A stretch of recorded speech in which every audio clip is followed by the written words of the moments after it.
Today's video is sponsored by Surfshark VPN, of whom more in a bit. The London Underground is commonly associated with London. It's in the name. What you probably don't associate it with is places like Aylesbury out in Buckinghamshire. Yet for quite a long time it was possible to get a Metropolitan line train all the way out here. Aylesbury first appeared on the railway map in 1839 via a branch from the London and Birmingham Railway. This station is now closed. The current station opened in 1863, originally built by the Wickham Railway, which got taken over 4 years later by the Great Western Railway. In 1868, a railway called the Aylesbury and Buckingham Railway arrived at the station, which was also originally to be worked by the Great Western Railway. And in 1892, the Metropolitan Railway arrived. Now, the Metropolitan Railway is these days known as the Metropolitan Line of the London Underground. So why was a Metropolitan Railway heading away from the metropolis?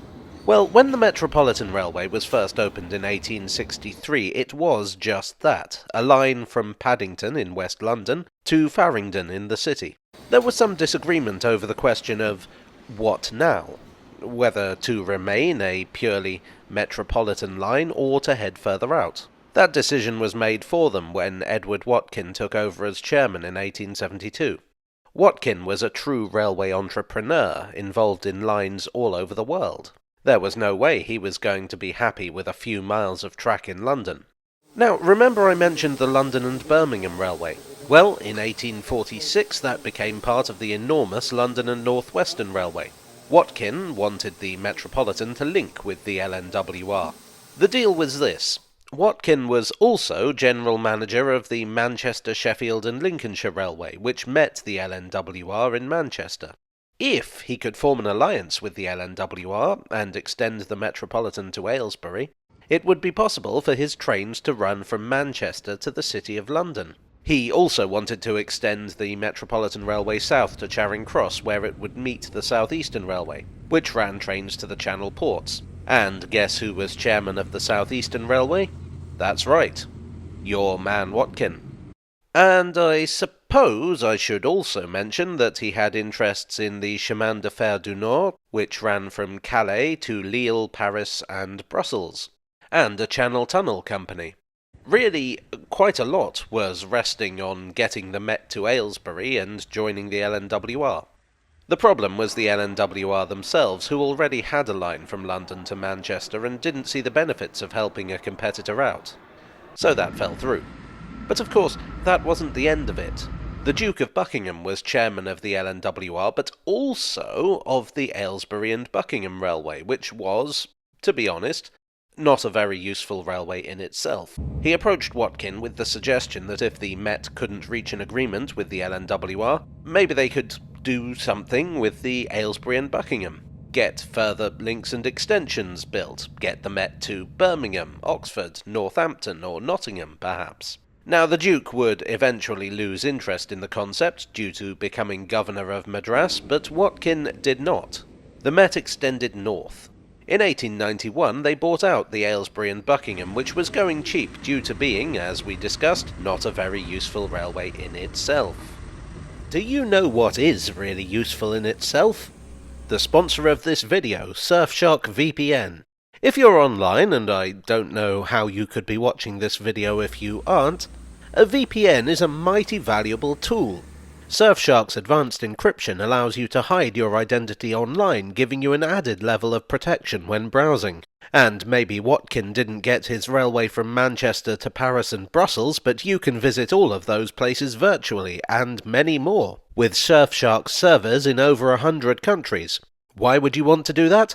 Simple. You can use it to get great deals on region-specific pricing when shopping online. You can use it to gain access to streaming services and content that's not available in your country. And you can use it to evade censorship and regional blocks.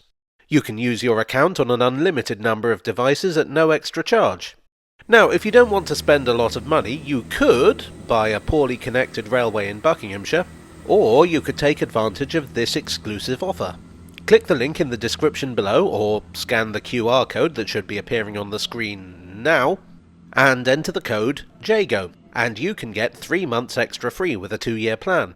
And there's a 30-day money-back guarantee if you discover you don't like all this good stuff after all.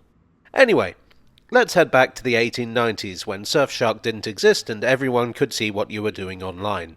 In 1892, the Met built their own station in Aylesbury. This was separate from either of the existing ones. The plan was, eventually, to use the Great Western Station, but until that could be rebuilt to accommodate the Met, they'd need to make their own arrangements. A temporary wooden station was put up at the end of Brook Street, and despite not being the final building, a celebratory banquet was held for the opening at the Corn Exchange. In 1894 this was closed, and services began running into the main Aylesbury station. 8 trains an hour ran from Aylesbury all the way to Baker Street. The trains to Aylesbury didn't look much like what you might think of when you think of underground trains. They were steam-hauled, for one thing. And as well as the standard commuter trains, there were expresses and goods trains. As a matter of fact, there wasn't much difference between a metropolitan train and a standard main line train, at least out here. In 1899, yet another railway company came along. See, Watkin had never given up on the idea of a railway from Manchester to London, and so had pushed for an extension of the Manchester, Sheffield and Lincolnshire that would totally bypass the LNWR. This extension was ruinously expensive and would result in the MS&L gaining the nickname of Money Sunk and Lost. The company would be renamed the Great Central, and it would use part of the metropolitan route to get into London, including Aylesbury. In order to compete with other railways north, the Great Central ran fast. Unfortunately, the Metropolitan hadn't been built for speed, and this resulted in a newspaper train coming off the track at Aylesbury on the 23rd of December 1904 at 2:45 a.m. and smashing into the station. The driver and fireman were killed, and so too were 2 other locomotive crew travelling home in the first carriage. As soon as the accident occurred, the signalman set all signals to danger. Another train heading towards Aylesbury was alerted to the accident, both by the signals and the sound of the crash. Driver and guard fought hard to bring the train to a halt and narrowly avoided further disaster.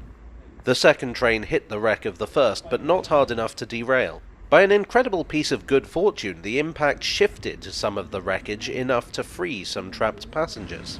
Had the accident happened later in the day, had the signalman not acted quickly, had the crew on the second train not had their wits about them, the disaster could have been far worse. The accident was attributed to foggy conditions and the driver being unfamiliar with the route. But it also seems likely that crews were accustomed to ignore speed limits on that stretch of track to shave precious seconds off the journey. Aylesbury station was badly damaged, and for a while passengers had to detrain south of the station and walk up to another train just to the north.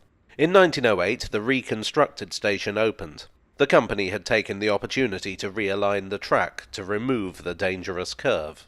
In 1901, Edward Watkin had passed away, and just as he'd been the driving force behind turning the Met into a mainline railway, with his death, the company lost interest in pursuing that goal.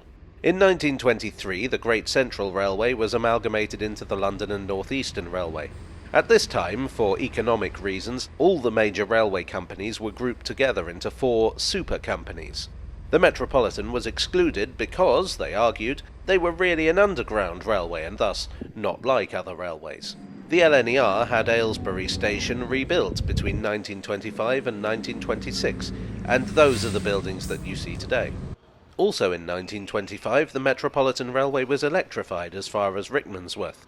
What this meant was that trains for Aylesbury would be hauled by an electric locomotive from Baker Street to Rickmansworth, then the electric loco would be switched out for a steam one for the rest of the journey.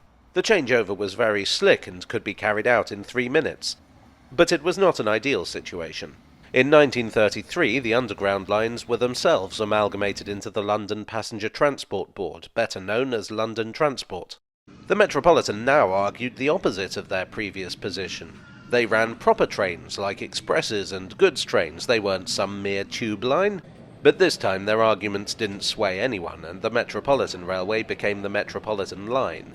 With this change of management, questions started being asked. The role of London Transport was to provide transport in London, not out in Buckinghamshire. Underground trains beyond Aylesbury were abolished in 1936. The Met's larger locomotives, built for longer distance services, were handed over to the LNER, whose locomotives would provide trains over the non-electrified sections of the line. It was pretty clear that London Transport were looking to rid themselves of this outer reach of their network. Aylesbury's time as an underground station was far from through, though. Improvements took time.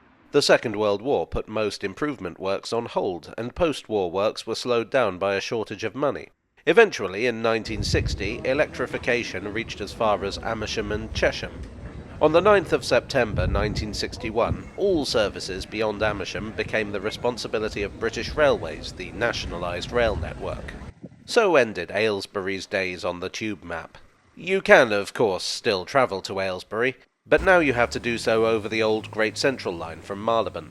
They still haven't electrified the line, and to be honest, you'd be hard-pressed to tell that this was ever an underground station. Yet it was. A weird side effect of one man's unrealised vision of a far bigger metropolitan railway. Well, I hope you enjoyed this not actually the tube tale from the tube. If so, please do leave a like, and it may please you to subscribe for more. I would like, as always, to thank my donors on Ko-fi, on Patreon, and here on YouTube for your generous support. You are the steam engine to my Rickmansworth. I would also like to thank Surfshark VPN for sponsoring this video. Click on the link in the description below to take advantage of their generous offer. And I'll see you all again very soon for another Tale from the Tube.